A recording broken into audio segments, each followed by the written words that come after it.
கற்றது கையளவுன்னு சொல்லுவாங்க, கல்லாதது உலகளவுன்னு சொல்லுவாங்க. நமக்கு ஒரு விஷயம் அது நம்ம நல்லா தெரிஞ்ச விஷயம், அது நம்மளுக்கு கையளவு தான் இருக்கும். நம்ம கற்றுக்கிட்ட விஷயம் ஈஸியாக அதை செஞ்சு முடிச்சிடலான்னு நினைப்போம், செஞ்சும் முடிச்சிடுவோம்.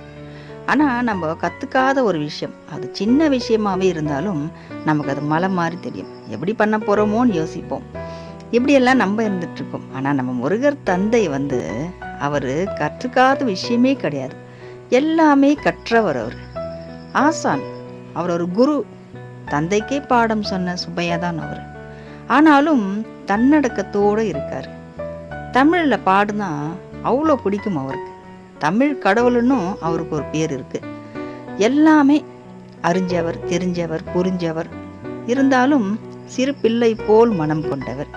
ரொம்ப பெருந்தன்மையான குணம் கொண்டவர் நம்ம முருகர் தந்தை. தமிழில் அவரை பாடுனா ரொம்ப பிடிக்கும்.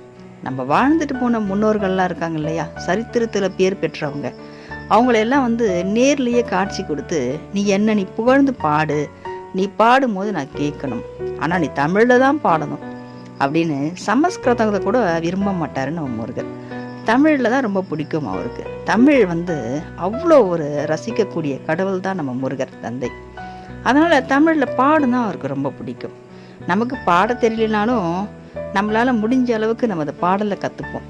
ஏன்னா முருகர் அழகாக பாடுறாங்களான்னு பார்க்க மாட்டார், வார்த்தைகளை தெளிவாக பாடுறாங்களான்னு பார்க்க மாட்டார், அன்போடு நம்ம உணர்ந்து பாடுறாங்களா அதை மட்டும்தான் பார்ப்பார். நம்ம அன்போடு பாடும்போது ரொம்ப அன்பாக கேட்டு ரசிப்பார் அவர். ஏன்னா அன்புக்காக ஒரு இயங்கக்கூடிய கடவுள் தான் நம்ம முருகர். அன்புக்காகவே கட்டுப்பட்டவர். நம்ம வள்ளி அம்மா இருக்காங்க இல்லையா, அவங்க குரத்தி குளத்துலேருந்து அவர் கல்யாணம் பண்ணியிருக்காரு.